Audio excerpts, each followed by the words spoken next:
দেখাবো পাবদা সর্ষে জন্য 6টা মাছ নিয়ে নিলাম, তার সঙ্গে নুন, হলুদ ও একটু লঙ্কার গুঁড়ো দিয়ে একটু মাখিয়ে কড়াতে তেল গরম করে ভাজতে দিলাম। মাছ উল্টে পাল্টে দিয়ে ভাজতে হবে। আমাদের মাছ ভাজা হয়ে গেছে, দেখুন মাছ ভেজে ঠিক এই রকম দেখতে লাগছে।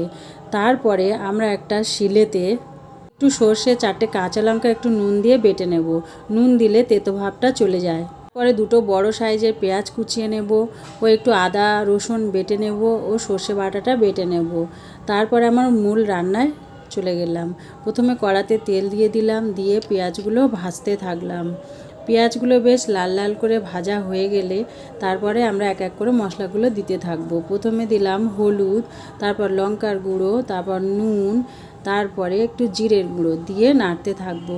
তারপরে ওই বাটা মশলাটা দিয়ে দিলাম, দিয়ে কিছুক্ষণ নেড়ে একটু জল দিয়ে দেব যাতে নিচে ধরে না যায় ও চুঙে না যায়।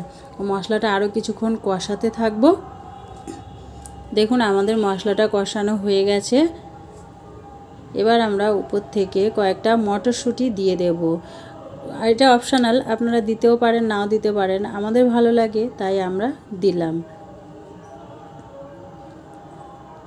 তারপরে সর্ষে বাটাটা দিয়ে দেব, দিয়ে কিছুক্ষণ নাড়তে থাকবো।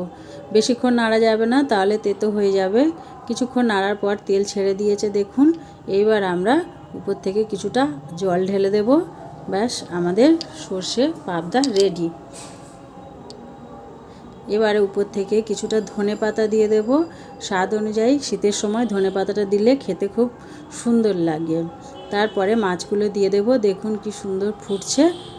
এই আমাদের রেডি হয়ে গেল পাবদা সর্ষে। এইভাবে একবার করে খেয়ে দেখুন, খুব সুন্দর লাগবে। গরম গরম ভাতের সঙ্গে পাবদা সর্ষেটা মজে যাবে।